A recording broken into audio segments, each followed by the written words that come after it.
ژوندونینا قبلو دغبتنا مې ژوندونینا قبلو وشم جنت دست سوداوي وکړای د دنیا حامدا ومصليا ومسلما اما بعد.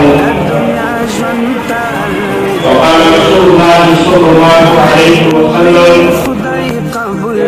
ما يعين لكل خلق ينفر عنه تكليف الغالين ويخبر عمل المبتلين وتأويل الجاهلين، أو كما قال رسول الله صلى الله عليه وسلم.